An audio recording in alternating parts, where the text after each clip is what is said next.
Ceux qui consignent l'histoire n'en savent pas tous les détails.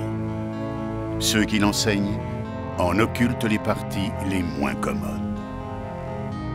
Le passé s'estompe, la mémoire trahit les faits, et la vérité devient incroyable. Pourtant, les signes sont toujours là, cachés en pleine lumière. Et depuis les profondeurs du temps, les vestiges, les ruines et les symboles nous murmurent qu'ils n'ont pas oublié. Mais pour nous, qui vivons aujourd'hui au fond d'une caverne, la réalité du monde est aveuglante. Il nous faudra suivre un chemin ardu, un indice après l'autre, avant d'espérer atteindre le dernier secret de Babylone. Cette enquête extraordinaire à travers le temps nous conduira à Babylone, Rome et Pergame, à Palmyre, Antioche et Melbourne, sur le mont Olympe, dans le triangle des Bermudes et dans les îles Galapagos. Personne n'était préparé à accepter ce que nous allons vous révéler.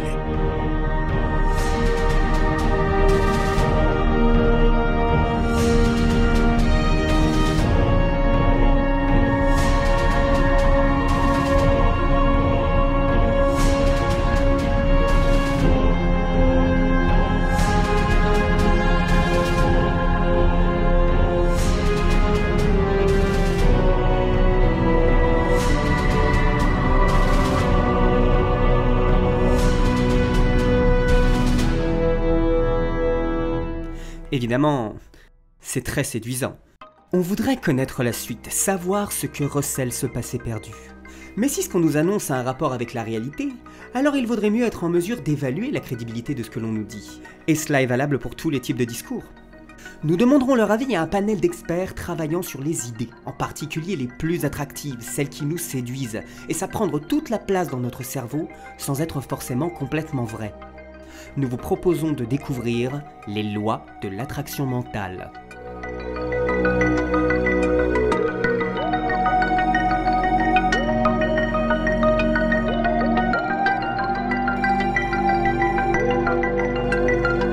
Nous autres humains adorons les histoires. On aime raconter des histoires et on aime qu'on nous raconte des histoires. Bon. Et donc, les histoires sur la préhistoire, ça fait partie des choses qu'on aime bien. Les ancêtres, voilà, c'est quelque chose qu'on aime bien. Alors après, quelle information réelle on a sur les ancêtres, sur la préhistoire c'est ça qui va nous permettre de faire le départ entre une histoire fictive, complètement inventée, mais une belle histoire, ou une histoire moins séduisante, mais basée sur des éléments factuels. Bon. Quand on n'a aucun moyen de faire le départ entre les deux, l'histoire qui va gagner, c'est l'histoire la plus séduisante. L'histoire la plus simple à mémoriser, la plus simple à comprendre, qui va paraître expliquer le plus grand nombre de faits avec l'explication la plus simple possible. Et du coup, le préhistorien ou l'archéologue qui va venir après en disant « Ah oui, bon d'accord, mais c'est quand même un peu plus compliqué parce qu'en réalité, ceci, oui, mais voilà, on a fait des fouilles là, puis en fait, non, ça montre que... » Puis il y a un problème de chronologie et on commence à expliquer des trucs, ça devient vite très pénible. On raconte plus une histoire, mais on est en train d'argumenter, et ça, c'est pénible. Enfin, c'est pénible, disons. C'est moins facile à suivre, c'est moins séduisant que raconter une belle histoire, juste quelques phrases qui vont jouer sur l'effet « bon sang, mais c'est bien sûr ». Voilà, je pense que c'est une des raisons du succès de toutes les histoires sur les mystères de l'archéologie. Donc on a un mystère, Qu'est-ce que c'est qu'un mystère de l'archéologie? C'est quelque chose que quelqu'un qui n'est pas informé ne peut pas expliquer. J'étais extrêmement croyant quand j'étais adolescent. Y compris, j'ai cru en la fin des temps. J'étais millénariste, etc. J'ai vraiment été porté par des croyances très radicales. Hein. Et donc la conclusion que j'en tire simplement, c'est que je sais qu'on peut croire des choses folles sans être fou. Je le sais d'expérience, j'étais pas fou du tout. J'étais peut-être un adolescent un peu perturbé. Je crois pas que j'étais fou. J'avais des raisons. En fait, c'est une suite de coïncidences qui m'a conduit. C'était des toutes petites choses, justement, qui m'ont conduit peu à peu à croire ceci, puis cela. Et puis tout s'est agrégé. Et j'ai largement sous-estimé la capacité d'un cerveau à rendre n'importe quelle histoire plastique. Ça me paraissait ne pas pouvoir relever du hasard. Donc c'est complètement rationnel de dire s'il y a une coïncidence, ça veut dire que c'est pas du hasard. Et en même temps, pourtant, le hasard produit des coïncidences. Mais en fait, ce qui se passe, c'est que le hasard produit des coïncidences, mais en produit beaucoup moins que des processus non aléatoires. Moi, j'y connais rien. Voilà, je vois les pyramides. Waouh. Je me dis, comme moi, je vois pas comment ça peut être fait, je me dis, c'est incroyable. C'est vraiment pas possible, quoi. Voilà. Et donc, il suffit qu'à ce moment-là, si je suis dans cette étape de me dire, mais c'est de sidération. Quelqu'un arrive en disant, mais c'est super simple en fait, c'est parce que ils ont fait ça, parce qu'en fait, alors d'une part, ils avaient des techniques, des savoirs et tout que nous on a perdu, possible, hein. Possible, pourquoi pas. Ouais. Et mais en plus des savoirs de type, voilà, lévitation par exemple, voilà. Et donc, d'ailleurs, on a des textes anciens, voilà, qui nous parlent de choses qui font penser qu'ils devaient connaître quelque chose de ce genre-là. Et du coup, on a tout s'articule très vite. On a une explication très très simple. Et qui rend d'un seul coup possible un fait qui semblait impossible. La pyramide, c'est un truc, les statues d'Époque, c'est un truc qui paraît impossible, si on n'y connaît rien. Et du coup, presque n'importe quelle explication qui arrive en disant « mais si c'est possible, mais c'est super simple, vous allez voir, il faisait comme ça ». Bon, si on n'a toujours pas d'autres éléments factuels, du coup, ça satisfait y compris la raison, en réalité. Ça satisfait la raison, parce qu'en fait, quelque chose qui était inexplicable trouve une explication. Alors, même si cette explication peut être considérée comme farfelue ou non fondée archéologiquement, en fait, c'est une explication. Et je crois aussi que notre esprit aime bien les explications. C'est-à-dire qu'il n'y a rien qu'on aime moins que les choses qui ne s'expliquent pas, que les choses qui restent en l'air comme ça. Et je pense que la tendance, c'est quand même de croire une explication, de trouver un sens aux choses plutôt que rien. Alors, rien, ça c'est très, très dur à supporter. Voilà, alors qu'en réalité, pas de réponse, c'est pas grave non plus. Oui. Voilà. Mais le besoin humain, c'est de combler l'incertitude. Et c'est vrai que c'est dans ces failles de la non-réponse que se glissent tous les gourous avec des théories fumeuses. Et c'est vrai que certains sont peut-être honnêtes par rapport à leurs croyances, mais à partir du moment où il y a des questions d'argent, je crois que la question de l'honnêteté, elle tombe d'elle-même. Hein. L'homme, l'être humain de manière générale, n'aime pas le hasard. Et il n'aime pas surtout les explications qu'il considère être basées sur l'aléatoire ou le hasard. Donc l'être humain a besoin de réponses, a besoin d'explications. Et quand il est confronté à l'incertitude, il va aller s'appuyer sur ses propres croyances, ses valeurs. Il va aller faire référence aux stéréotypes ou aux préjugés de sa propre société.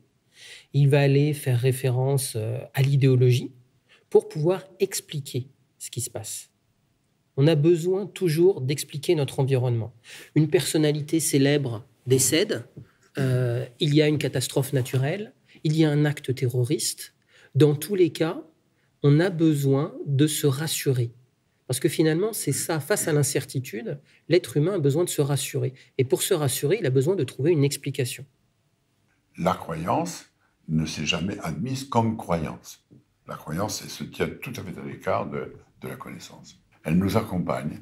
Elle nous accompagne probablement depuis très longtemps, probablement était-elle antérieure à la connaissance. On a commencé certainement, nous n'y étions pas, mais par croire.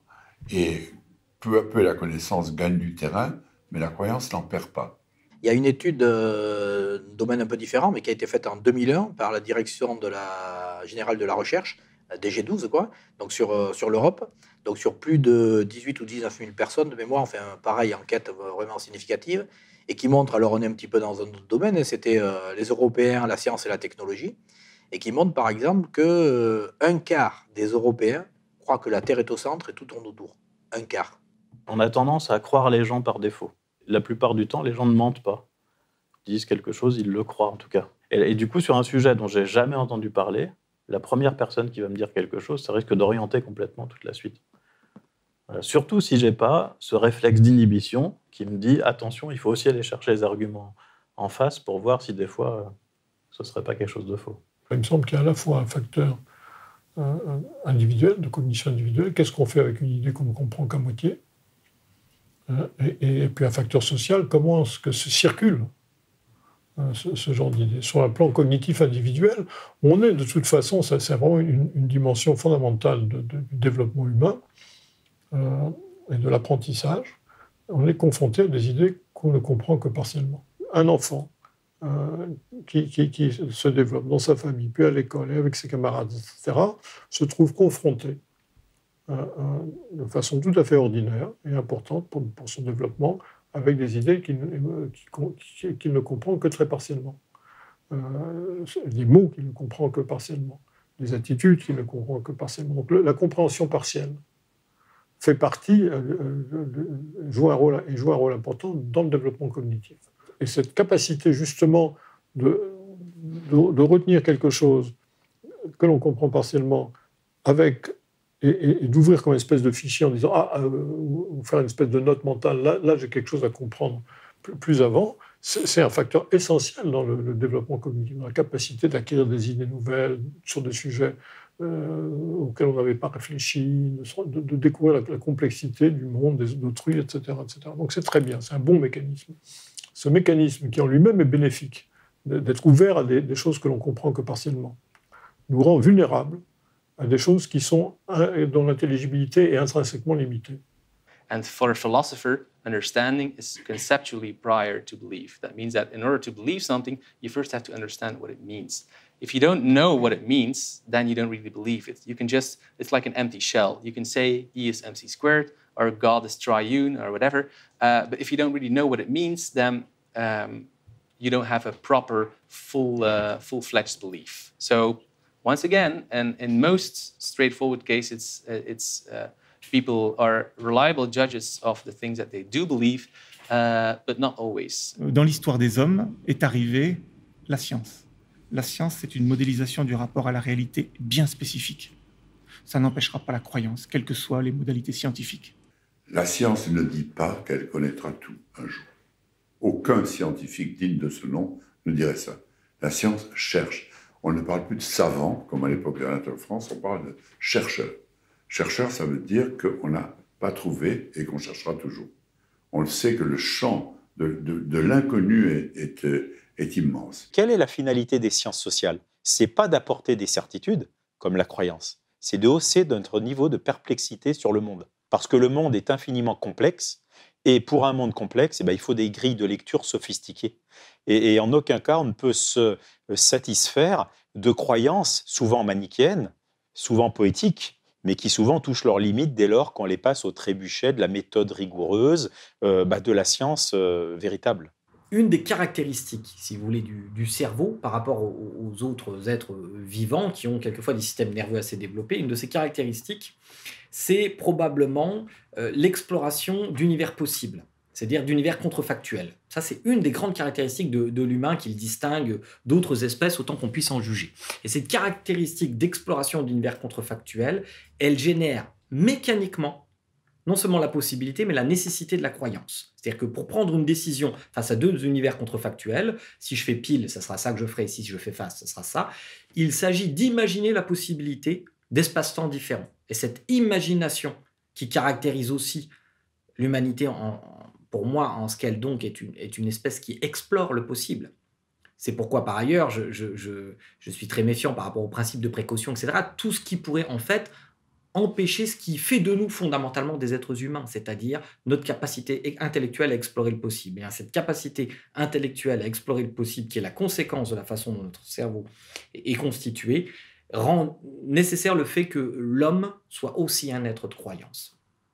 There are a lot of people who are so secularized now that were not even brought up in a religious environment that they don't even know what it feels like. They can barely imagine what it means to believe in this kind of stuff. This is another of my hobby horses, that these secular people are sometimes disbelievers in belief. So they don't believe in belief. They don't believe in the resurrection of Jesus. They don't believe in Muhammad flying on a winged horse. But they also don't believe that other people believe in that. They're like, nah, come on, nobody is that crazy. They just mean it as a metaphor, or they just say it without meaning it or stuff like that.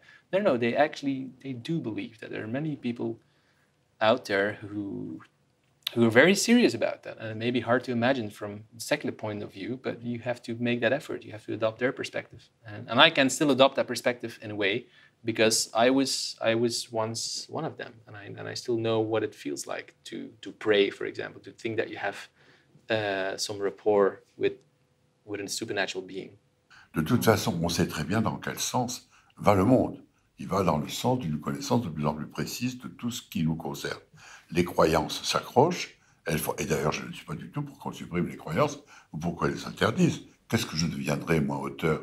Je m'en sers beaucoup, énormément. C'est-à-dire que quand je développe une histoire aujourd'hui, même avec les personnages d'aujourd'hui, je veux savoir quelles sont les croyances de mes personnages, s'ils en ont, s'ils n'en ont pas, ça peut jouer un rôle dans les histoires que je raconte, évidemment. Ça m'est arrivé souvent. J'ai même traité dans la controverse de Valladolid, par exemple, uniquement de ce problème-là. Hein, qu'est-ce que c'est qu'une foi qui s'affirme universelle, la foi chrétienne, et qui arrive dans un territoire où on n'a jamais entendu parler du Christ, alors qu'il aurait dit à ses apôtres, allez et convertissez toutes les nations.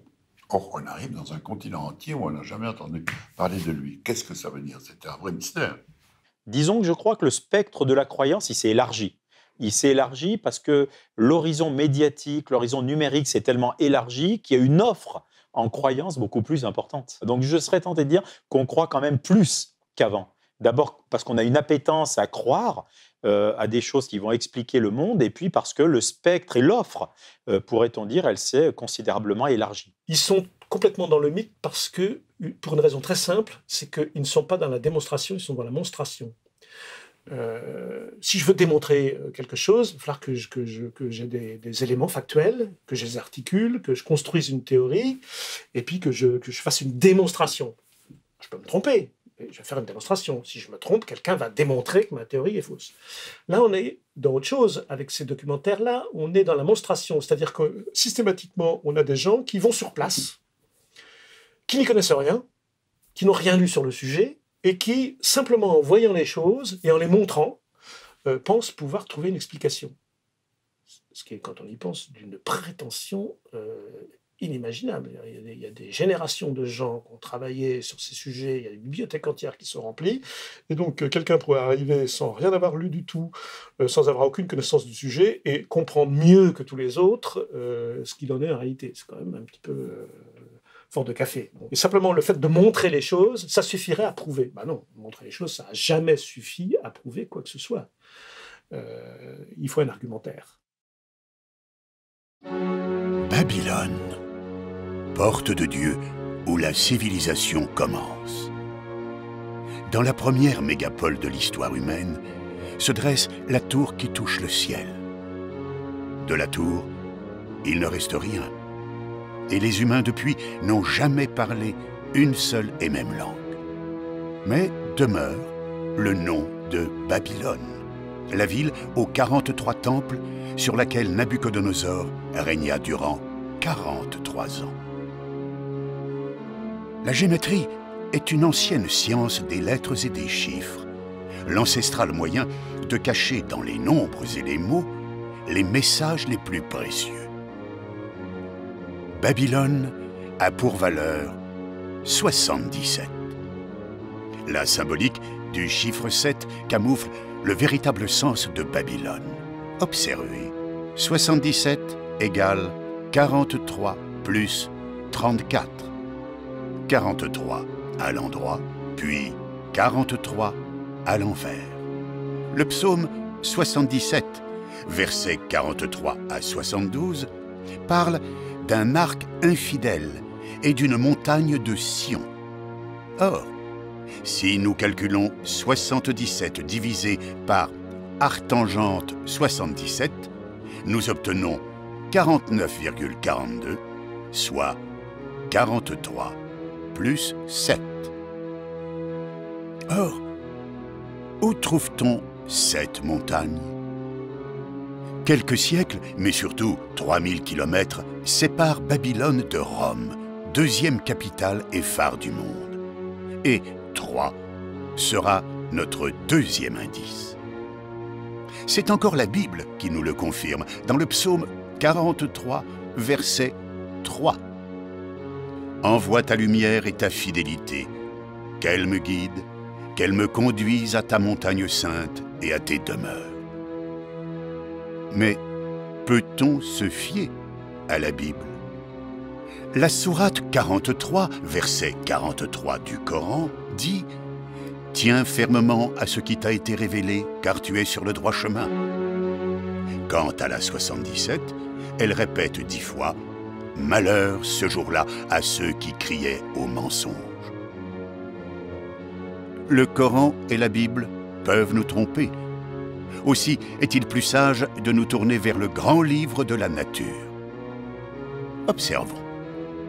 La ligne droite qui relie Rome à Babylone mesure 3000 km, mais surtout, elle forme avec l'équateur terrestre un angle de 43 degrés. Pour les mathématiciens, 43 n'est pas un nombre ordinaire.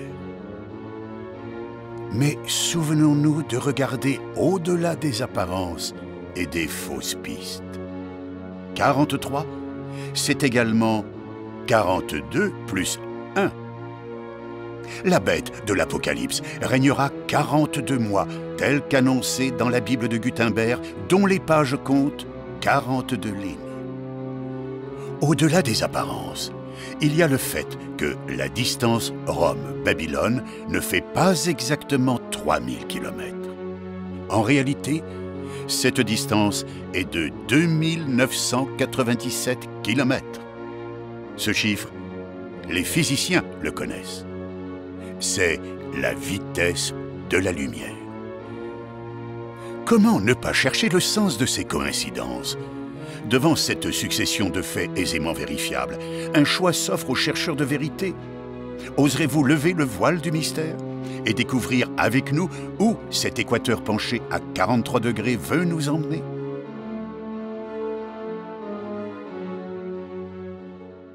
Ma conception est que l'on doit se méfier avant tout de ses propres intuitions.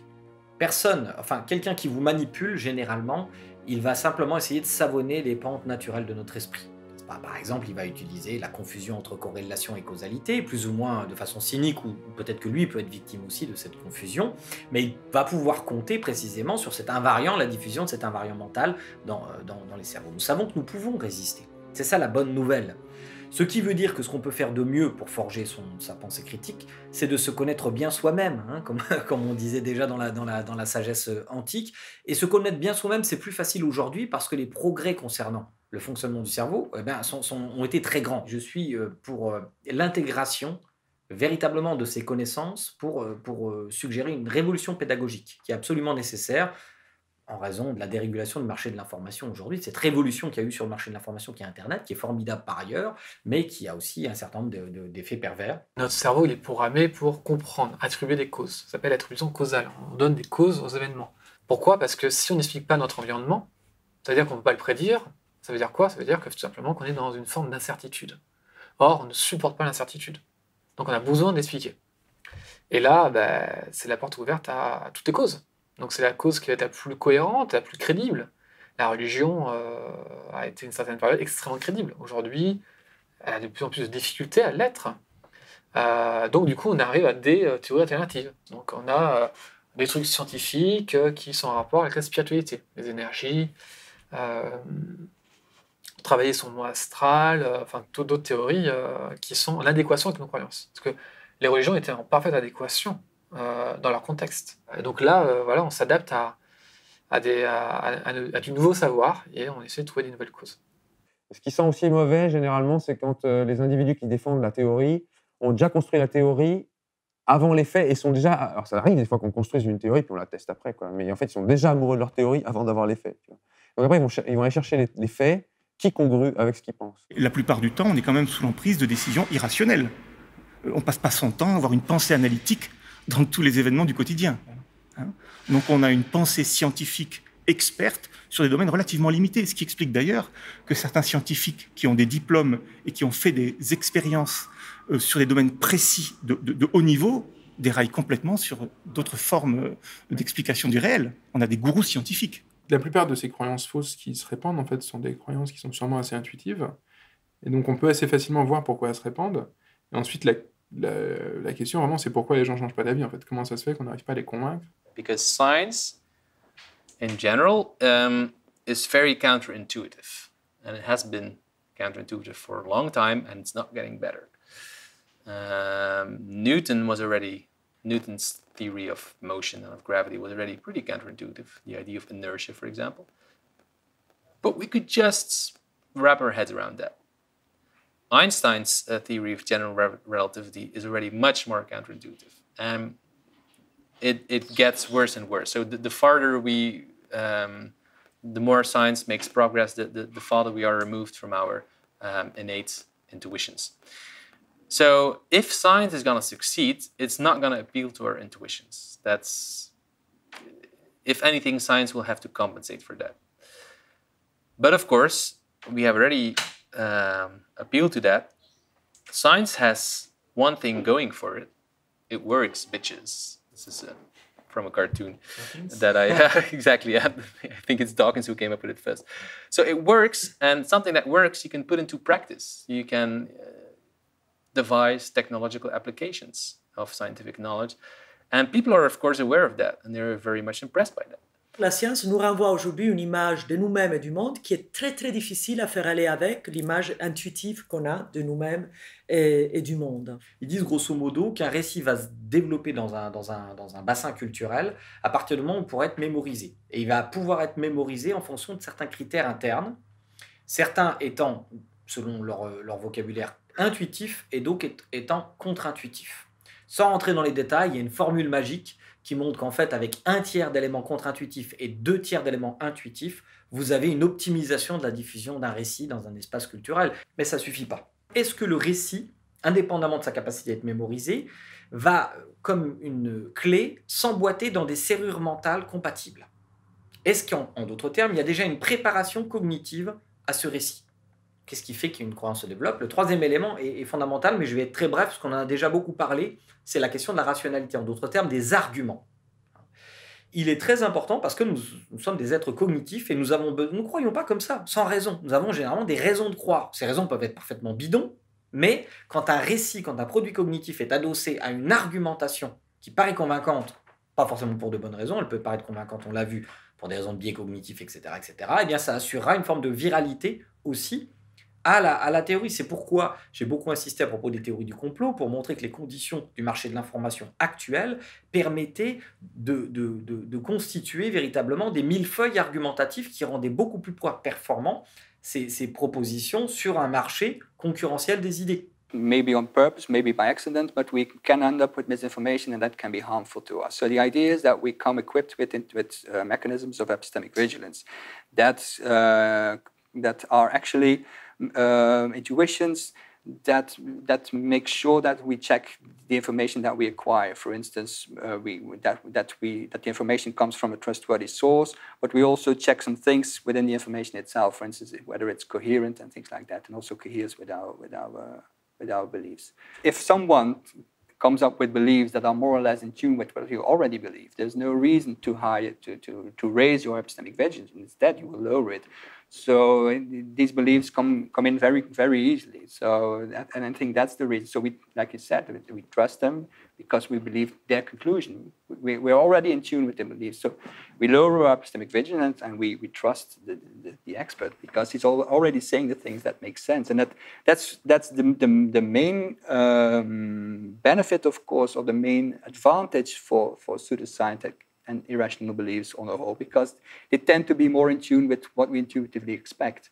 If you look at creationism, for instance, there are a suite of intuitions like essentialism and teleological believing and intentional reasoning that make us very susceptible to creation stories. And that is probably the reason why all over the world we see creation stories in terms of intentional beings creating the world with a particular purpose, more or less like it is today.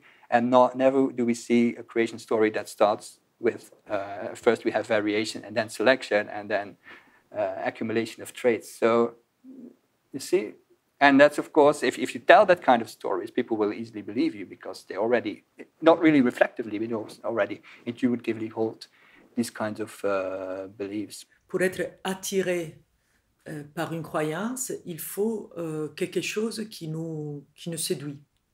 Qui nous séduit pour des raisons différentes. D'un côté, c'est par exemple un contexte qui est plus rassurant par rapport au contexte très challenging de l'interaction avec les autres, qui est très souvent très challenging, un contexte qui est plus intime, un rappel à l'intimité, un rappel à quelque chose qui nous touche, aux émotions. Par exemple, on avait fait une analyse avec un groupe de collègues sur justement les sites qui recrutent les gens vers des croyances religieuses extrêmes, etc. Et on pourrait penser que c'est des sites super violents, etc. Pas du tout, c'est plutôt l'opposé. L'accroche initiale, c'est très doux, avec des petits chatons, des cœurs, quelque chose que les autres, que la vie publique, l'interaction avec les autres néglige de vous, une partie plus intime, vos rêves, vos blessures, des choses que vous ne pouvez pas avouer aux autres et qui sont prises en compte par un discours qui va immédiatement, disons, vous séduire pour ça. Donc il y a un aspect de séduction qui est utilisé aujourd'hui, disons, éminemment dans tous les domaines. On a un problème, une question, un truc qu'on a du mal à comprendre. Et donc, plutôt que d'aller voir les sources, de contextualiser l'affaire, eh bien, on donne une explication très simple. Et je pense que les théories du complot, ce qu'on appelle théorie du complot, ça rentre dans ce cas de figure-là. Quitte, quand je dis on a un problème et on essaie de l'expliquer de cette manière, quitte à fabriquer le problème. Une des clés pour mesurer les différences entre les gens qu'on dirait rationnels et ceux qu'on dirait pas rationnels, mais sur un continuum, c'est cette tendance à inhiber la première réponse en se disant c'est peut-être pas la bonne, il faudrait y réfléchir. Le doute est souvent perçu par les gens comme quelque chose d'insupportable, alors qu'on en fait, du point de vue scientifique, une sorte d'arme presque quotidienne. C'est important de douter, de garder cet esprit critique, etc. Et alors on a des phénomènes paradoxaux. Cette idée du doute systématique, cette idée de la critique est très valorisée dans le monde scientifique. Elle est aussi très favorisée dans toute une série de milieux de gens très crédules. Et en particulier, tout ce qui est de l'ordre de la théorie des complots, etc., c'est des gens qui sont hyper sceptiques, en fait. Ils ont, oui, entre guillemets, et qui vont remettre en question le discours, disons, dominant, et qui vont chercher des contre-exemples. Et là, de nouveau, on retrouve des gens potentiellement très curieux, très avides d'informations, et très avides de connexion, de faire du sens, de mettre en lien les choses, etc. etc. Donc il y a une sorte de paradoxe, si vous voulez, les plus crédules, ce n'est pas forcément ceux qui se posent moins de questions, au contraire. Ça me paraît absolument pas être le cas, qu'il y a d'un côté des gens rationnels, bien critiques, formidables et tout, et de l'autre une bande d'imbéciles qui avalent n'importe quoi. Tout le monde a un certain sens critique, au moins dans les choses qui le concernent assez directement. La pure crédulité, je ne pense pas que ça existe, tout simplement. People have certain beliefs in a certain intuitive sense. But then, of course, you have to look for, sometimes you're confronted with skeptics, and then, of course, that's the argument as theory of reasoning, of course, that you have to come up with reasons for why you have these beliefs. And I think when you have some kind of expert who says the things that you intuitively believe, then you will, of course, be drawn to that expert. So I think a lot of trust that people have towards charlatans. They do not end up with the beliefs of these charlatans because they trust these charlatans, but they trust the charlatans because they have these beliefs. And of course, they become more effectively elaborated by these experts, by these so-called experts. But still, these beliefs were already there somewhere. And I think that's the difference with trust in scientists. Personne n'avait jamais... Il a fallu que je tombe par hasard un jour sur un livre de Brock pour que je me rende compte que... En fait, c'était assez facile de se mettre à douter correctement, quoi. Je me dis, comment j'ai pu avaler ça, en fait? C'est bidon, ça. Comment j'ai pu avaler ce truc? Et je pense que j'aurais dû l'apprendre à l'école, cette capacité-là. Et j'ai dû l'apprendre tout seul, à coup de lentes humiliations. Mais si j'avais dû me prendre des grands coups de pied au cul par des zététiciens ou des rationalistes pompeux, je ne sais pas si j'aurais aimé. J'essaie de me rappeler de ça quand je fais mes séquences pédagogiques. J'essaie de me rappeler que ça peut potentiellement être vraiment douloureux. J'ai dû, par exemple, extirper de moi un truc que tout le monde gobe à l'école, c'est la psychanalyse. Tu vois, enfin, le freudisme, si je veux être précis. Tu vois. je sais pas, il y a encore 15 ans, je me dis, bon, pourquoi pas, tu vois, complexe de type, tout ça, bon, pourquoi pas. Et puis il a fallu 5-6 ans de lecture opiniâtre et quelques camarades qui m'ont boosté. Mais c'était dans un milieu gratifiant, tu vois, on me disait, non mais tiens, lis ça, et toute personne n'a fait, l'autre, il prend x10, regarde-moi ce Cro-Magnon. C'est trop facile de venir et dire, l'autre, c'est ce sur quoi tu as basé ta vie, vaut pas un caramel, tu vois, puis tu te barres, tu vois. Et l'autre, il est en vrac, tu vois. Et enfin, probablement, il va te détester avant d'être en vrac, si tu veux, mais il y a une chance qu'il soit en vrac. Et je trouve pas ça très correct, moi. On croit plus qu'avant. Alors, dans le sens où on a un nombre de croyances qui est supérieur de plusieurs sortes de magnitude à ce qu'on avait avant, par le biais, en effet, des médias, etc. Et l'immense majorité de ces croyances est probablement plutôt vraie. Après, je pense qu'on a plus de croyances fausses qu'avant, mais on a encore plus de croyances vraies qu'avant, quoi. Donc, typiquement, à nouveau, il y avait exactement la même chose qui s'est passée quand les livres ont commencé à se diffuser, que les gens ont commencé à savoir lire.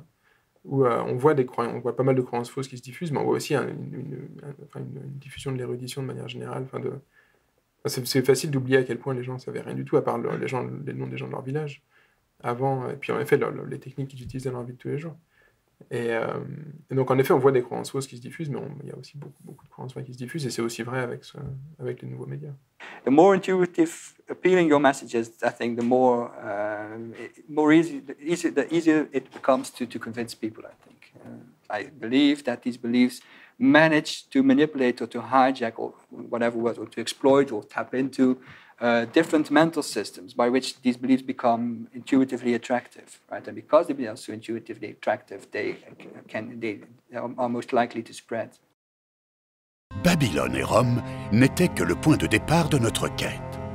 Nul ne peut nier l'étonnante précision avec laquelle furent construits des sites historiques d'une grande importance dans l'alignement de l'équateur que nous avons découvert. Le nom du lieu du deuxième plus grand pèlerinage du monde chrétien signifie « champ d'étoiles ». On nomme également « chemin des étoiles » le pèlerinage de Saint-Jacques de Compostelle. Le lieu saint se trouve dans l'alignement parfait de l'équateur Rome-Babylone. Est-ce sa proximité avec le chemin des étoiles qui fait de Rennes-le-Château un lieu de mystère en lien avec le trésor des Templiers? La tradition religieuse est probablement l'un des moyens par lesquels les indices de ce message ont traversé les millénaires, car nous constatons l'alignement de sites spirituellement très chargés. Antioche, premier lieu où les disciples du Christ furent appelés chrétiens, puis place forte des Templiers. Sardes, sur le Pactole, où l'on trouve la plus grande synagogue de la diaspora juive de l'Antiquité. Kerbala, l'un des plus hauts lieux saints de l'islam chiite. Les trois religions du livre ont un lien avec le message que nous tentons de déchiffrer. Mais elles ne sont pas les seules. À des milliers de kilomètres, dans la dernière capitale royale du Sri Lanka, le temple de l'Adam conserve une relique sacrée du Bouddha. Il est bien sûr sur notre équateur. Ainsi que Nippur, qui fut l'emplacement du culte d'Enlil, lequel fut supplanté par celui de Marduk, à Babylone. Aligné également est Al-Qurna, considéré par les apologètes comme le probable emplacement de l'Éden. Il est un autre lieu que la main de l'homme n'a pas construit. Un lieu qui constitue un symbole sans pareil de l'élévation spirituelle. Le mont Olympe appartient à ce colossal ensemble que dévoilent nos recherches. Il culmine à 2917 mètres. L'impérieuse montagne nous confirme que les nombres 3 et 43 sont au cœur du mystère. Un mystère qui relie l'Éden, les trois religions du livre, le bouddhisme et la montagne la plus sacrée du monde grec, mais aussi une croyance née au XXe siècle. À des milliers de kilomètres à l'ouest, l'équateur à 43 degrés traverse le triangle des Bermudes sur 390 kilomètres. L'existence de cette zone où disparaissent bateaux et avions ne fut reconnue que dans les années 1950, mais son emplacement ne doit rien au hasard et il n'était pas inconnu des bâtisseurs d'autrefois. Les incrédules parleront de coïncidence. Pourtant, nul ne sait expliquer la précision de ces alignements, la résonance des symboles qu'ils contiennent. Nul ne sait quel projet d'envergure planétaire, coordonné, développé sur des siècles et des siècles, a pu mobiliser une telle énergie. Pour le savoir, nous sommes obligés de continuer l'enquête. On éprouve toujours le besoin, nous sentant très seuls dans l'univers, très seuls, très délaissés, très mis en danger toujours, de trouver quelques appuis surnaturels, de trouver que, tiens, je suis né sous tel signe, donc je suis comme ceci et comme cela. Vous voyez, moi, je suis né sous le signe de la Vierge, et toute ma vie, je me suis entendu dire, tu sais, le monde est large, tu devrais voyager un peu, tu ne devrais pas rester dans ta petite chambre, moi qui courais partout, toute mon existence. Nous avons besoin, pour stabiliser le rapport que nous avons au réel, de cadres de préhension. Je le disais tout à l'heure, de cadres de compréhension, donc de grilles d'intelligibilité, mais de cadres de préhension. Parce que, bien évidemment, l'incertitude, elle va générer de l'anxiété, voire de l'angoisse. Les psys et les anthropologues le savent. Et autour de cette angoisse qui est finalement, qui va baliser notre rapport au réel, parce qu'il y a la maladie, il y a la mort, il y a l'incertitude, nous allons avoir besoin de grilles qui vont stabiliser. Nous allons avoir besoin de pratiques, ça va être les rites, qui vont finalement maîtriser ce que les anthropologues appellent les turbulences interstitielles. Et la turbulence interstitielle, elle apparaît quand la communauté vit un moment d'incertitude, de deuil, de changement, etc. Mais l'incertitude pour l'individu, elle va appeler des pratiques névrotiques et on va retrouver les TOC, les troubles obsessionnels du comportement. Pour stabiliser le rapport que nous avons au réel, nous avons effectivement besoin de pratiques rituelles et de schèmes d'intelligibilité. Et parfois, on n'a pas les moyens, on n'a pas le niveau académique d'aller chercher du côté de la sociologie, de l'anthropologie. Alors là, effectivement, c'est la porte ouverte à des croyances immédiates. Et la croyance immédiate, ça va être l'émotion, ça va être le mythe. Et, je viens à votre sujet, parfois ça va être des discours parascientifiques, voire sectaires. Il y a souvent une sorte de biais de désirabilité sociale qui est très présent. C'est-à-dire qu'il y a des croyances qui sont plus à la mode que d'autres. Il y a des croyances... Si tu annonces un repas de famille que tu as été abducté par des extraterrestres, c'est pas sexy, tu vois. Par contre, si tu commences à te dire que tu connais un petit thérapeute, magnétiseur qui fait des trucs sympas, tu vois, ça passe mieux. Si tu reviens d'un voyage près de la mort, lors d'une expérience de mort imminente, tu vois, et que tu reviens et que tu n'as rien à raconter, ou que tu as vu Cosmo Babar déguisé en lapin bleu, ça n'intéresse personne. Par contre, tu dis, tu as vu la lumière, et tu vois qu'il y a une pression sociale qui peut s'exercer sur la personne, alors tu as vu la lumière, et tu n'as pas vu tes proches au fond. Tu vois. Donc, la façon de le raconter, au bout d'un moment, tu vois qu'elle complaît un peu à des modes. Il y a des modes qui doivent jouer, quoi. Il y a des modes il y a des choses qui paraissent ridicules, il y a des choses qui valent le coup d'être racontées. On a tendance à scénariser sa propre expérience de vie. Donc je pense que la façon de le raconter change beaucoup. L'impact émotionnel de l'objet de la rumeur va permettre une plus grande diffusion de celle-ci. Ça ne veut pas dire forcément une plus grande adhésion à celle-ci. Là, je ferai une distinction assez forte, on y reviendra peut-être, mais entre l'adhésion à un contenu de croyance et la diffusion de cette croyance. On peut très bien adhérer à une croyance et la diffuser, mais on peut aussi très bien diffuser une croyance sans y adhérer, ou en y adhérant faiblement. Dans le cas des rumeurs, plusieurs travaux montrent qu'une émotion forte, positive ou négative, va entraîner une diffusion plus importante de celle-ci, mais pas forcément une adhésion plus forte.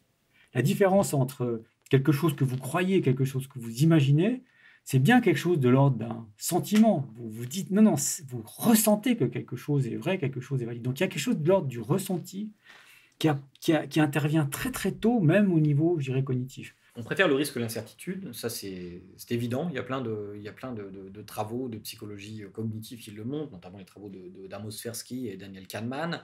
Je peux accepter un risque parce qu'un risque me présente des probabilités généralement. Plus ou moins explicites, c'est la différence avec l'incertitude qui est une situation de danger sans probabilité assignable. Et donc il est beaucoup plus facile de prendre une décision avec des probabilités assignables que sans probabilité. N'est-ce pas ? Donc les situations d'incertitude mettent particulièrement en péril la caractéristique fondamentale du cerveau humain qui est de concevoir des univers contrefactuels. parce que je ne peux pas le faire, en d'autres termes. Et donc, probablement que bizarrement, je préfère choisir un risque plutôt qu'une incertitude, mais c'est tout à fait évident dans l'espace social. Nous consommons tous les jours des produits, ou tous les jours, ça dépend de qui, mais des produits qui sont vraiment cancérigènes. La cigarette, l'alcool, et on s'est scandalisé qu'on les interdise. Et voyez les controverses qu'il y a sur d'autres produits dont on ne sait même pas s'ils représentent le moindre danger, mais on se dit, dans le doute, on n'a pas fait assez de recherche. Et là, par contre, les gens seraient prêts presque à mourir pour les interdire de diffusion. Vous voyez que cette asymétrie, elle révèle beaucoup de notre incapacité à accepter l'incertitude. People are somehow willing to forget their intuitive resistance when they see that it has benefits for them. Take mobile phones, for instance.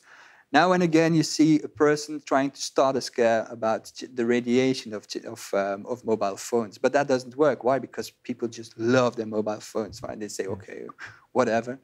Contrairement, encore une fois, à cette image de l'homme rationnel que la philosophie a longtemps trimballé avec elle sous nos latitudes, on ne cherche pas forcément et tout le temps à faire de la cohérence avec tout ce qu'on considère comme vrai.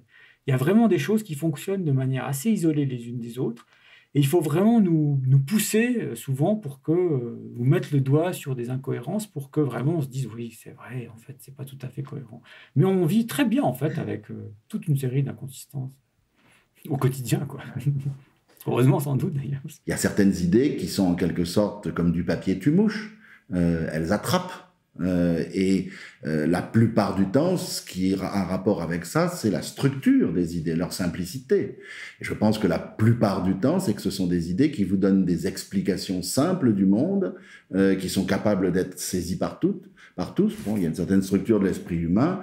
L'esprit humain, il préfère les choses simples plutôt que les choses compliquées.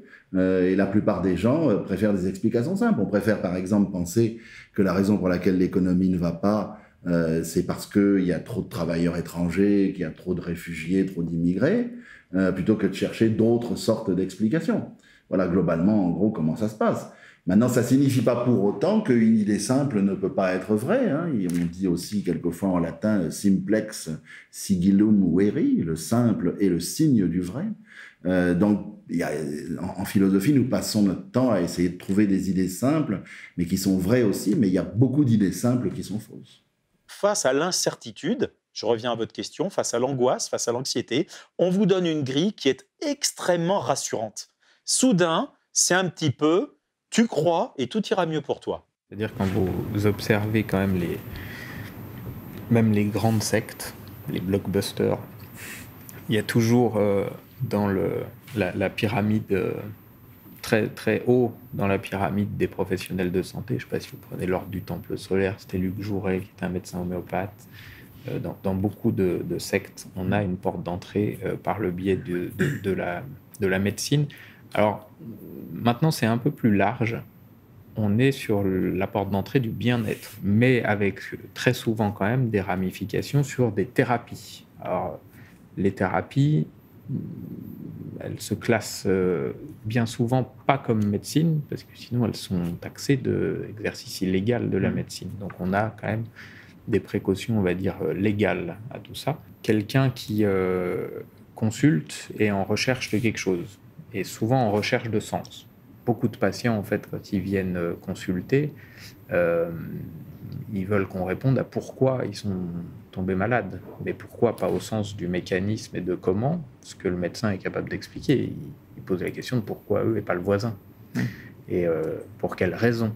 Donc pour quelles raisons ils vivent, pour quelles raisons ils meurent. Et en fait, la médecine n'a pas la réponse à ça, puisqu'elle n'est pas faite pour répondre à ça. Ce qui marche comme discours, typiquement, c'est le discours on ne vous dit pas la vérité. Enfin, il y a quelque chose qu'on vous cache. On ne vous dit pas la vérité. Le discours un peu paranoïaque, le contre-discours, le discours des théories du complot. Enfin, on ne vous dit pas la vérité. L'establishment vous cache quelque chose. Donc, c'est une forme de empowerment, de contre-pouvoir que le citoyen espère d'avoir en s'accrochant à des idées qui ne sont pas mainstream, qui ne viennent pas de l'élite, qui ne viennent pas des discours, disons, reconnus.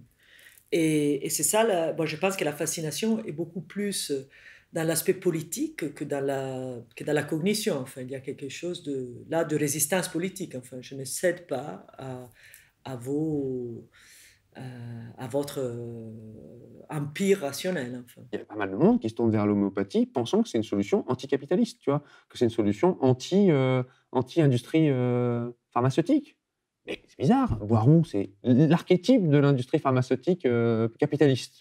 L'archétype, quoi. Les patrons sont millionnaires, les frères Boiron, l'actionnaire Pierre Fabre, ils sont tous... C'est exactement ce qu'eux dénoncent, mais comme ils ne le savent pas trop, ils ont l'impression d'y voir une issue, tu vois. Donc, hop, on s'embringue là-dedans en se disant « Ah, c'est cool, tu vois, là, on se bat contre la nasse scientifico-technologique en partant vers ça, sans se rendre compte qu'il se faut piéger, tu vois. C'est étonnant. » Dans les sociétés contemporaines et dans la démocratie, c'est vrai qu'il y a un soupçon de la science comme un discours élitiste, autoritaire, qu'on ne peut pas mettre en question parce qu'il vient du haut. La science a des procédures de validation qui ne sont pas sous le contrôle des citoyens. Donc, accepter que 3 plus 3 font 6, c'est accepter quelque chose d'une certaine façon par autorité, enfin, je veux dire. Et les gens ont une résistance. La science, par définition, elle est humble, puisque c'est la science qui dispose qu'elle ne sait pas tout et qu'il y a des tas de choses à découvrir. Alors que les autres domaines qu'on va classer, disons, champs de manière religieuse ou politique, etc., politique dans le sens dogmatique, eh bien, ils ont des bases qui sont infranchissables, non modifiables, etc. Donc, manifestement, là, c'est vraiment arrogant. Alors que la science, par définition, elle dit, eh ben, on ne sait pas tout, et on va avancer tout doucement pour essayer de découvrir des choses. Et quand on va ouvrir nos portes, ben, il y en aura peut-être 10 encore qui sont fermées derrière. Entre nous soit dit, c'est ça qui est intéressant, hein. C'est de voir qu'il y a des tas de phénomènes inexpliqués. Inexpliqués, ça ne veut pas dire inexplicable, hein. Donc il y a des tas de phénomènes inexpliqués, et donc c'est ça qui est intéressant, c'est d'essayer de comprendre comment ça peut fonctionner. Et par définition, donc la science, elle est au contraire très très humble. C'est immergé dans la société d'une façon active, et son image a changé beaucoup. Donc, en fait, il y a une espèce de soupçon par rapport à la science, qui est d'un côté, elle est super dominante dans nos sociétés technoscientifiques, de l'autre côté, elle est rentrée dans un âge de soupçon. Les gens plus intelligents ont tendance à faire plus confiance aux autres. Et on peut imaginer que c'est parce que, justement, leur intelligence, a priori, pourrait leur permettre de mieux discriminer, et du coup de se permettre de faire plus confiance. Ils se font confiance à eux pour discuter. Exactement, c'est ça en fait. Et il semble qu'ils aient plus ou moins raison, dans le sens où, quand on fait des expériences dans lesquelles il faut déterminer si quelqu'un est digne de confiance ou pas, ils sont en effet meilleurs que d'autres. Et du coup, en fait, ça leur donne un avantage. Donc, il y a une espèce de boucle de rétroaction positive qui fait que, quand on commence par être un peu plus ouvert et à faire un peu plus confiance aux autres, du coup, on acquiert plus d'informations sur à qui il faut faire vraiment confiance. C'est-à-dire que si moi, je commence à te faire confiance, après, je peux me rendre compte si j'avais raison ou si j'avais tort. Si par contre, je ne te fais pas confiance, en fait, c'est très dur après de savoir si, au final, j'aurais dû te faire confiance ou pas. Donc, les gens qui commencent par en étant très fermés, en fait, ont tendance à le rester un petit peu parce qu'ils ne se rendent pas compte des opportunités qu'ils ont perdues en ne faisant pas confiance aux autres.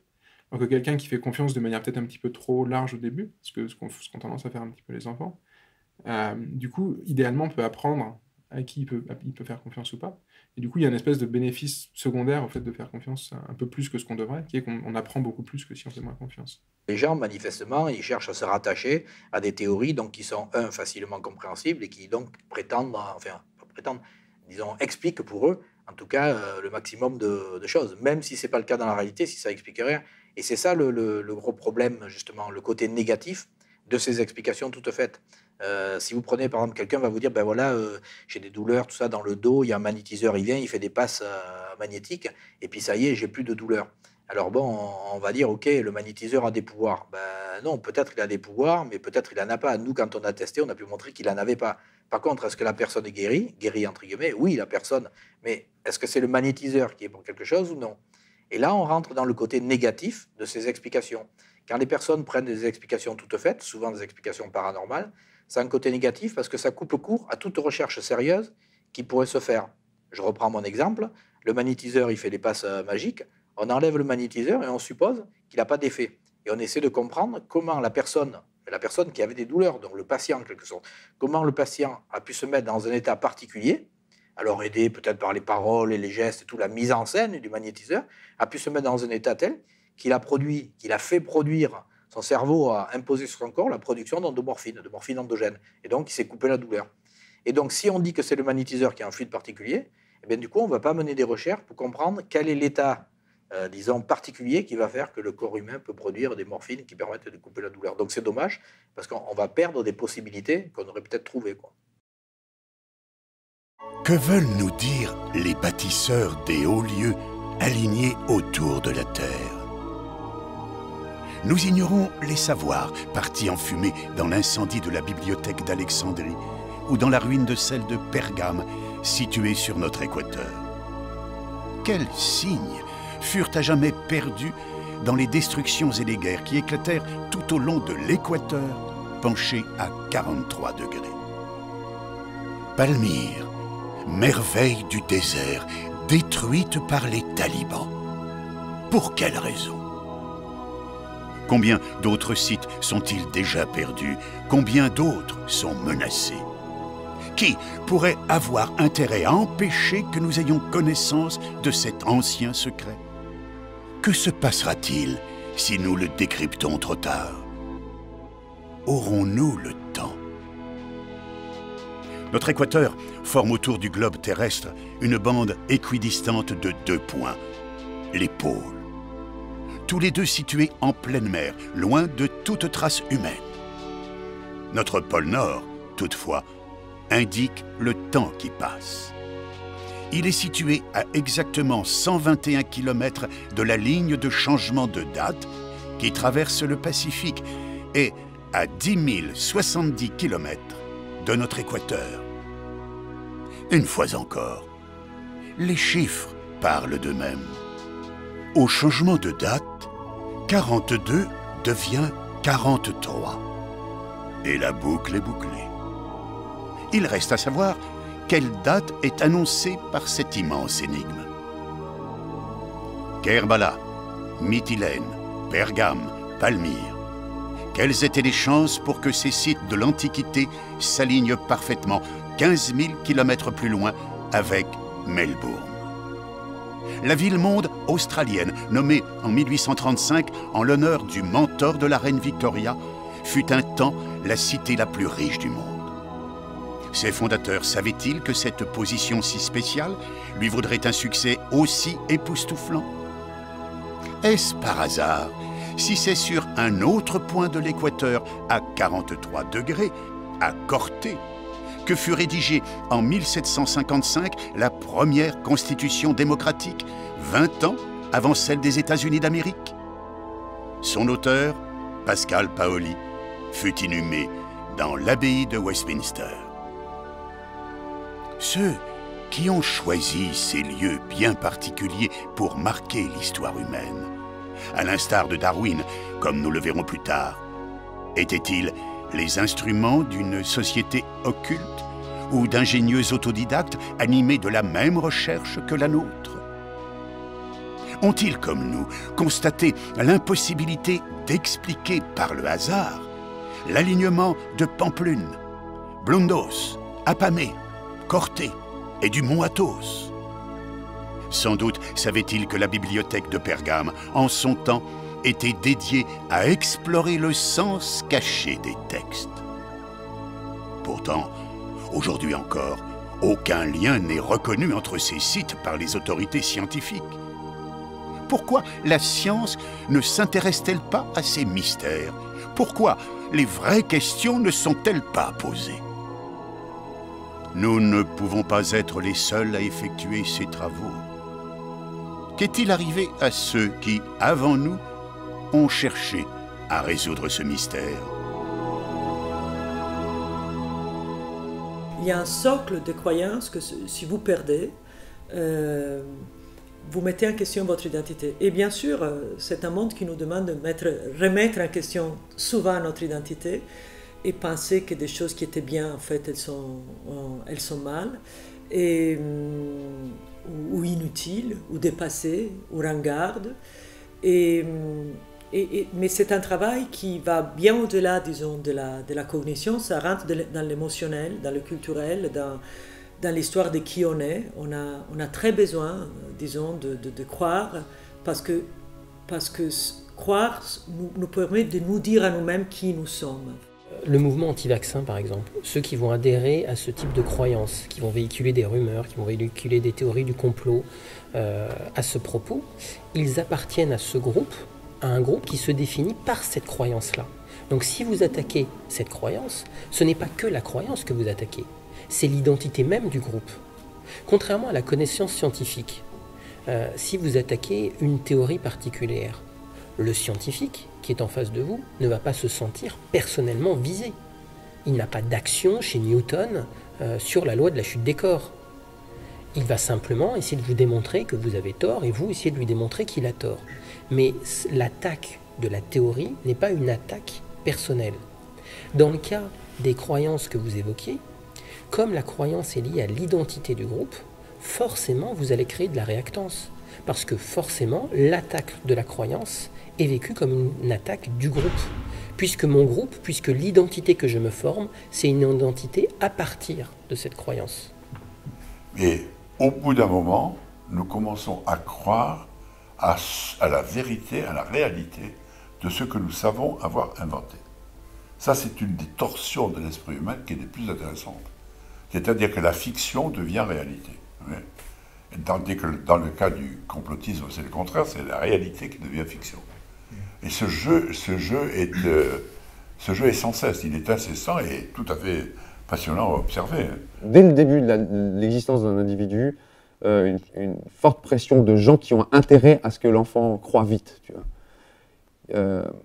Il y a un marché de la croyance. Il y a un tu vois, on attend, tu vois, très tôt, il y a des clercs qui ont intérêt à ça. Tu vois. Et donc, peut-être qu'il y a une part consubstantielle au cerveau humain d'avoir envie de croire. En tout cas, ce qui est certain, c'est qu'il y a toute une part de gens qui ont très intérêt à ce que dès le début de la naissance, on croit. Dès le début, quoi. Ne serait-ce que pour, je sais pas, le Père Noël, le marché qui va derrière. Et donc,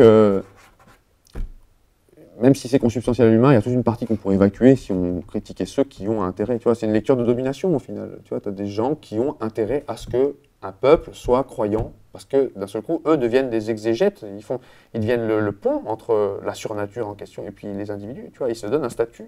Sometimes, of course, people don't want to think critically. If you believe that the Bible is a little word of God, because that's or suppose that you have no choice but to believe that, because that has been instilled in you since your childhood, and you would risk everything by just abandoning that belief. So if you live in that kind of environment, then you don't want to think critically about your beliefs. You don't want to read books about evolution, etc.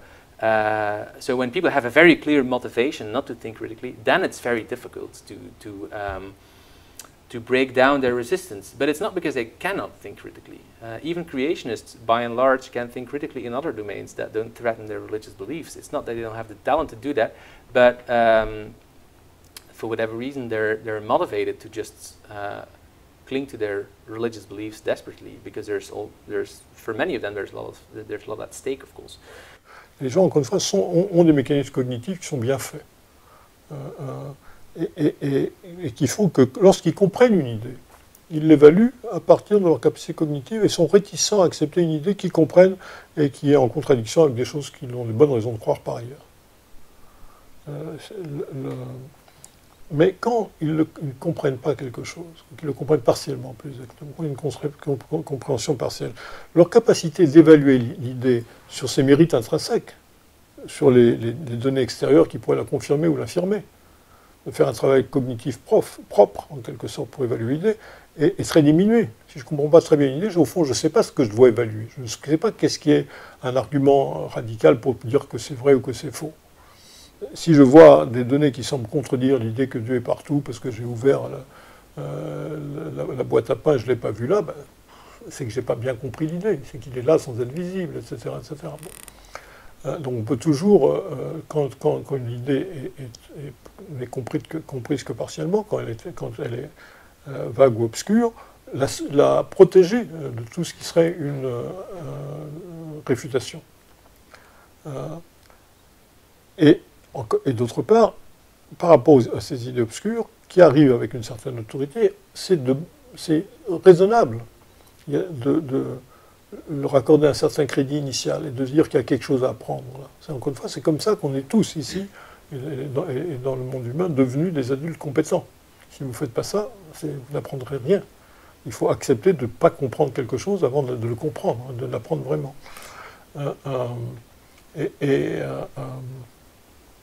Donc ce deuxième facteur, lié au premier, à l'influence d'autrui, à l'autorité d'autrui, qui est évidemment fondamentale, ensemble font que les idées se diffusent avec quand même un filtre cognitif qui est insuffisant mais qui n'est pas nul. L'obscurité a un bénéfice, des idées incomplètes, obscures, déconnectées de tout ce qui pourrait être des évidences, des données empiriques qui pourraient les réfuter ou les conforter. Ces idées-là sont protégées d'un travail cognitif critique, ne sont pas pour autant à rejeter d'emblée, et donc, en effet, naviguent avec facilité dans le monde social sur les bases de réseaux d'autorité, de snobisme, de vanité, de tout ce que vous voulez, de tous les facteurs qui contribuent aussi de prestige, etc., qui contribuent au succès des idées, des produits, etc., dans une société. C'est-à-dire, je suis progressiste, mais pas progressiste au point de croire que le progrès va s'imposer par lui-même.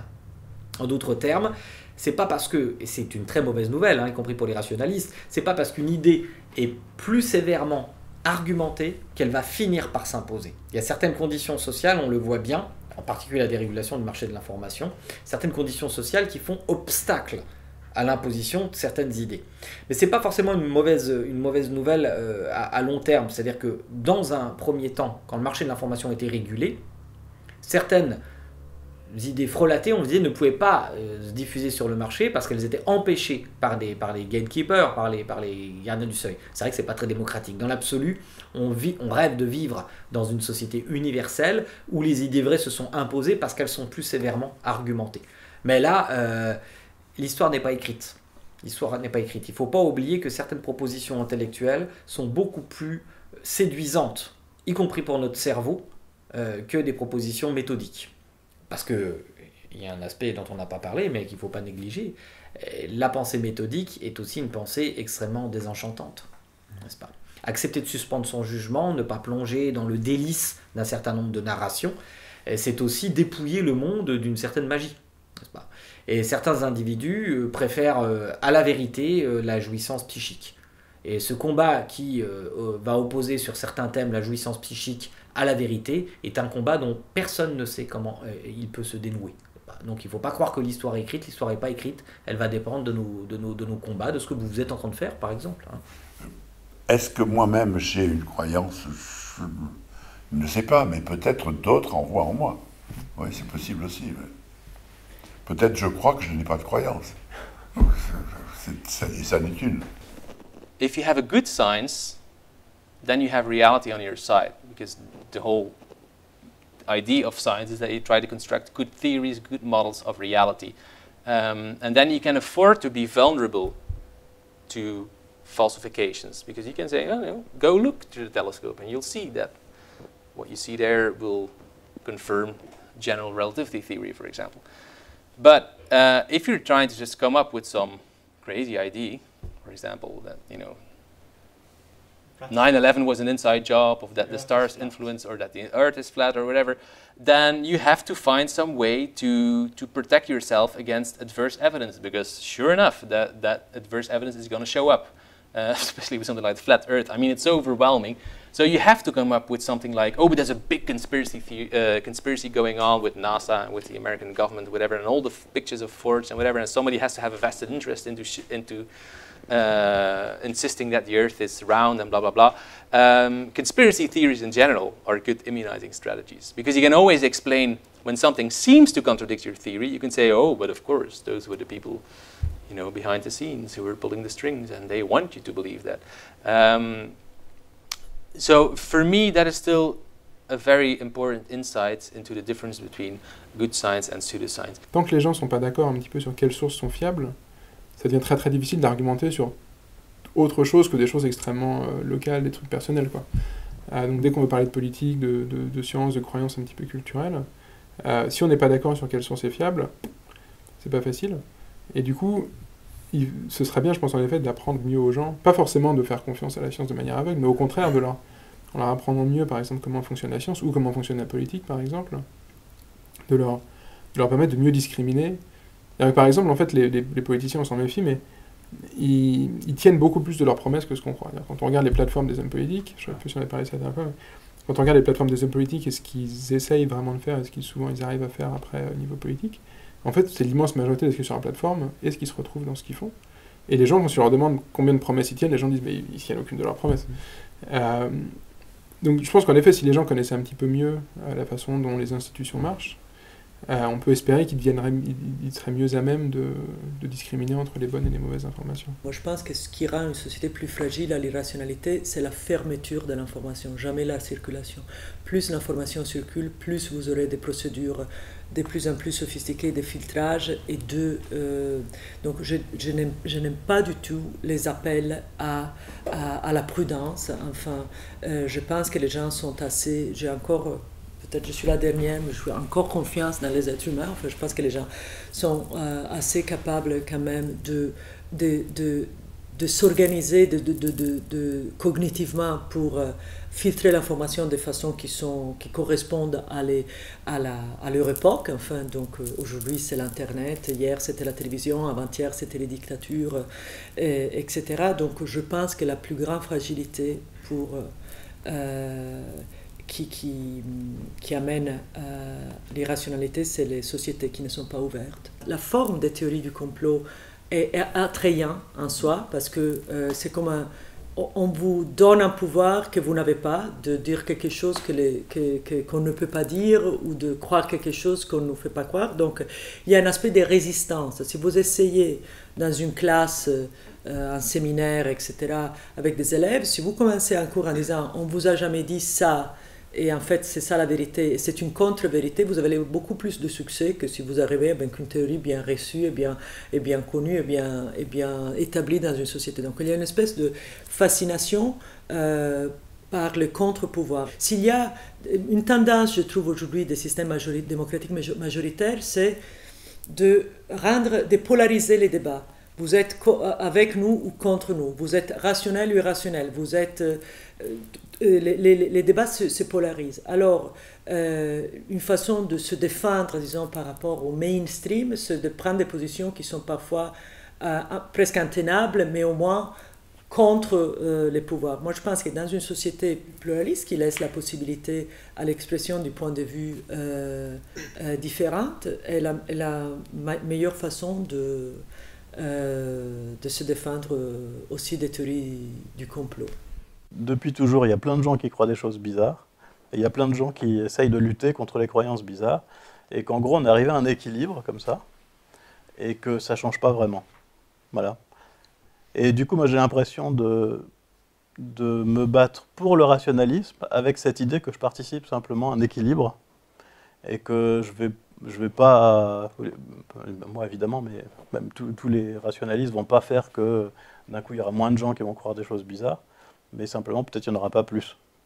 Et puis voilà, quelque chose qui revient aussi très régulièrement, c'est que, en fait, on peut faire évoluer ou faire changer d'avis des gens qui ne sont pas vraiment convaincus par l'astrologie ou autre chose, mais ceux qui sont vraiment convaincus, on n'arrive pas à les faire changer d'avis, ou alors c'est sur le très très long terme. Il faut se marier avec, et puis au bout de 20 ans, on arrive à les faire changer d'avis, mais ça... Il faut donner de sa personne. Voilà. L'erreur, peut-être que le mot est trop fort, du siècle de la philosophie des Lumières, c'est de penser qu'une proposition rationnellement fondée va forcément s'imposer. Nous savons aujourd'hui, alors je me sens proche des philosophes des Lumières, c'est pas la question, mais on ne peut pas leur reprocher de ne pas avoir su ce qu'on sait aujourd'hui. Évidemment, ce serait totalement anachronique, mais il est clair qu'il faut compléter cette philosophie des Lumières en tenant compte d'une part du fonctionnement du cerveau tel qu'on le connaît aujourd'hui, et ses appétences, ses appétits.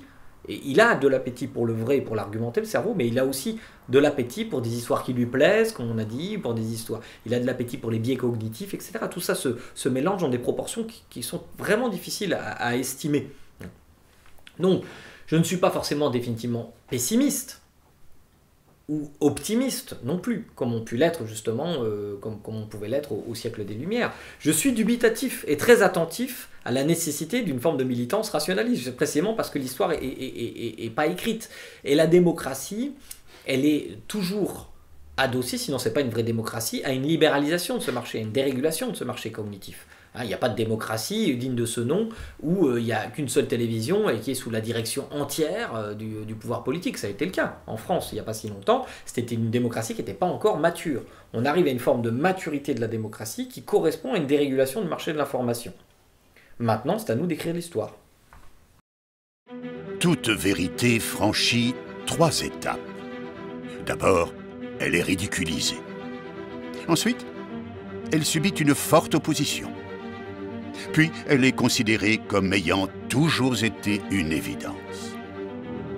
Les dogmes, les discours officiels, les conflits d'intérêts défigurent la réalité. Ceux dont la démarche est une authentique recherche de la vérité ont le courage de dépasser la pensée unique et le jugement d'autrui. Il fallut cette sagacité et cette détermination pour prouver que la ville de Troie, immortalisée par l'Iliade d'Homère, n'était pas seulement un mythe, mais une cité bien réelle, une cité que l'on retrouve à 73 km de notre équateur penché. Combien d'autres mythes sont plus véridiques que le contenu des livres d'histoire? Pourquoi Charles Darwin a-t-il traversé le monde entier pour aller mêler à jamais à la théorie la plus importante des sciences du vivant le nom des îles Galapagos, situées à l'intersection entre l'équateur actuel et notre alignement sacré? Darwin publia en 1859 sa théorie dans un ouvrage intitulé « De l'origine des espèces au moyen de la sélection naturelle » ou « La préservation des races favorisées dans la lutte pour la vie ». C'est la place de notre espèce dans le cosmos qui était soudain questionnée. De notre place, il est question lorsque l'on s'avise que le ruban équatorial penché traverse non seulement le triangle des Bermudes et le mont Olympe, mais aussi des montagnes sous-marines, le site des sphères mégalithiques du Costa Rica, ou encore le point culminant du Panama, le volcan Barú, endormi depuis 15 siècles. On peut soupçonner que la clé de l'énigme réside en un endroit insoupçonnable où nul colossal édifice ne signale l'emplacement d'un trésor. Peut-être le site le plus ancien de tous ceux que compte l'équateur. C'est dans l'ouest australien que nous le trouvons. Le mont Augustus, le plus grand monolithe du monde, a plus de 1600 millions d'années. Quel autre lieu aurait pu symboliser plus magistralement la profondeur du temps? Il est curieux de constater qu'il porte le nom du premier empereur romain, celui qui tenta de restaurer les collections de la bibliothèque de Pergame. Mais notre enquête recèle une ultime étape à ce jour. Un autre monolithe. Pas au milieu du désert cette fois, mais en pleine mer, et beaucoup plus près du point de départ de notre voyage. Il s'agit d'une île bordée de falaises, un monolithe haut de 645 mètres. Le nom de l'île de Monte Cristo est une nouvelle référence à la religion. Quant au célèbre roman d'Alexandre Dumas, il nous signifiait l'existence d'un fabuleux trésor.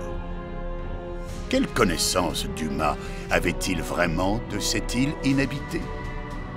Pourquoi est-elle interdite à toute présence humaine? Après Babylone, Melbourne, Antioche et l'Olympe, notre enquête désigne cette île minuscule. Mais il reste beaucoup à découvrir. D'autres sites attendent que nous trouvions le sens que leurs bâtisseurs voulaient leur donner. D'autres recherches doivent être menées sans attendre que les élites officielles s'emparent de ces questions, au risque qu'une chape de plomb s'abatte sur ce projet.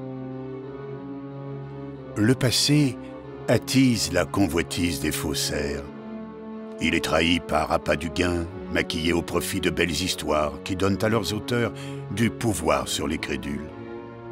Notre travail nous permet de vous informer au-delà de ces apparences, au-delà de vos attentes. Mais pour que continue ce travail qui dérange en haut lieu, nous avons besoin de votre soutien. Vous avez votre rôle à jouer dans la résolution de cette énigme du fond des âges. Apportez votre contribution. Lâchez des thunes. Faites péter l'oseille. Et si c'était cela, le dernier secret de Babylone?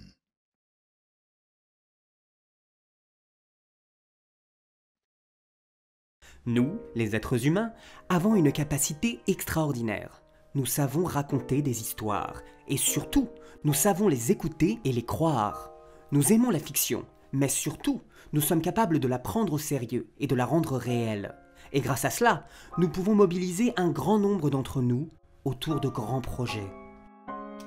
Les nations sont des fictions. Les lois, les droits de l'homme et du citoyen sont des histoires que nous décidons de croire.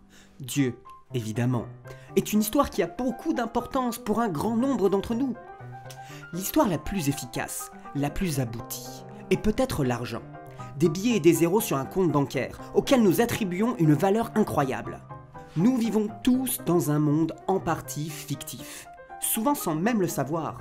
Et c'est pourquoi certains d'entre nous vont croire si facilement des histoires qui, aux yeux des autres, paraissent insensées. De la part de celui qui croit, la fiction même la plus étrange n'est pas fondamentalement différente des autres fictions auxquelles nous acceptons de croire sans sourciller. S'il existe un vrai secret qui motive la recherche acharnée de nos semblables, celui de la sagesse et de la connaissance ultime, il est peut-être tout simplement celui de l'humilité et de la prudence. Savoir changer d'avis et abandonner une croyance.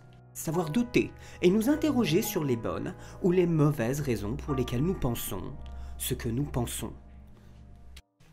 Peut-être préférerions-nous un autre secret, plus transcendant, plus symbolique, plus chargé de sens.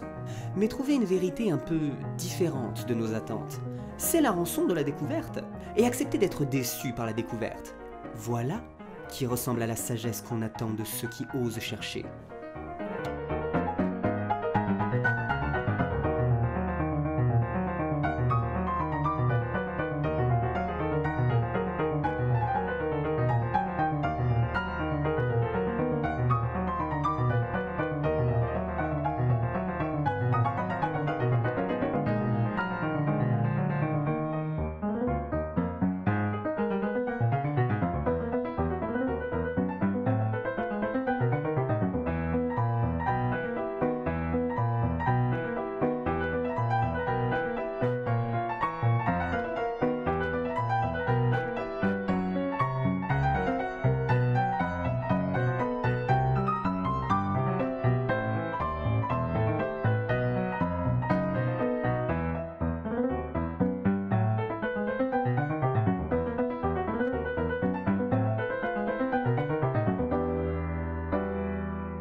Donc on me fait signe qu'on est en ligne. Parfait, parfait.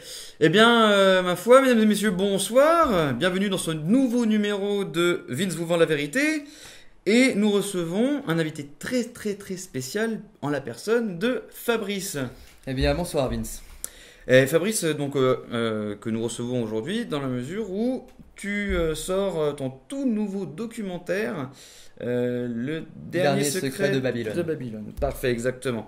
Et dedans, donc, tu parcours l'histoire, tu fais des découvertes mathématiques et géographiques très importantes, il me semble. Du coup, c'est quoi? C'est pour vendre une vérité? C'est simplement des histoires, des légendes, ou tu relèves des faits?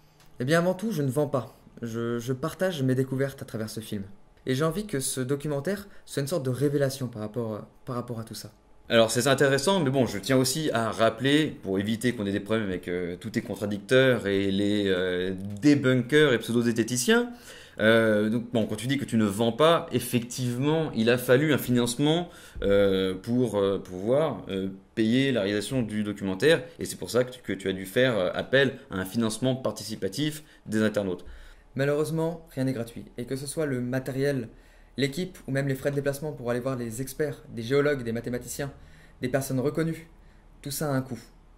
Je ne suis pas scientifique, c'est justement pour ça que j'ai fait appel à des experts qui avaient foi en moi. D'accord. Mais ce qui trouble les gens, en fait, aussi, c'est que tu as annoncé que tu comptais réaliser encore 6 films pour tes recherches. La réponse est assez facile en soi. J'ai un certain nombre d'éléments qui me permettent d'évaluer le nombre de films qu'il me reste à faire. Alors, les sceptiques disent également que ton équateur à 43 degrés, au final, ne révèle rien. Et ça, on le découvrira ensemble avec les 6 prochains films. En attendant, je ne fais que révéler cet élément troublant. Les scientifiques disent que la tour de Babel n'a jamais existé. Alors que c'est faux, j'ai des preuves. Et bien qu'ils attendent la suite de mon travail, ou alors qu'ils prouvent que ça n'a jamais existé. Très bien. Alors par contre, mettons que des scientifiques, des zététiciens se penchent sur ton travail et fassent des recherches sur ton équateur. Ça voudrait dire quoi s'ils avaient un résultat différent? Qu'ils ont juste fait n'importe quoi. Si c'était cela, le dernier secret de Babylone?